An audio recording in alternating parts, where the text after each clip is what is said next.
ఆధ్యాత్మిక నగరం తిరుపతిలో అత్యాధునిక ఎలక్ట్రిక్ డబుల్ డెక్కర్ బస్సును TTD chairman Tirupati MLA Bhumana Karunakar Reddy ప్రారంభించారు.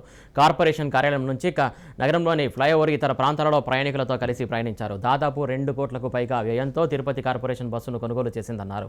త్వరలోనే మరో 4 డబుల్ డెక్కర్ బస్సులను కూడా అందుబాటులోకి రానున్నాయని పేర్కొన్నారు. 5 రోజుల పాటు ఉచితంగా సర్వీస్ అందించిన అనంతరం టికెట్ రేట్లను కార్పొరేషన్ అధికారులు ఖరారు చేస్తారని తెలిపారు.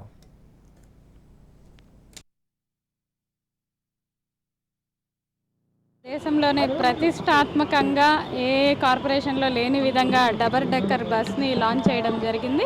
ఇది ఈ రోజు నుంచి కూడా నగర ప్రజలందరికీ అందుబాటులో ఉంటుంది.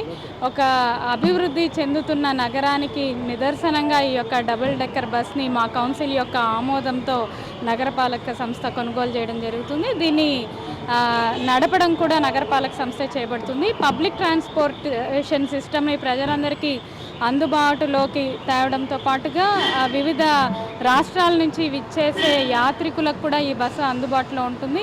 నగరంలో ఈ బస్సుని ఎక్కిన తర్వాత ఒక కొత్త అనుభూతిని మనందరూ పొందడం ఈరోజు మీరు చూడడం జరిగింది.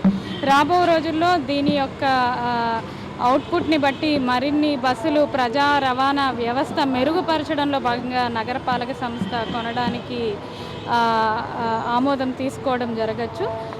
నగర ప్రజలందరూ కూడా ఈ యొక్క డబుల్ డెక్కర్ బస్సులో ప్రయాణం చేసి ఆ యొక్క అనుభూతిని పొందవలసిందిగా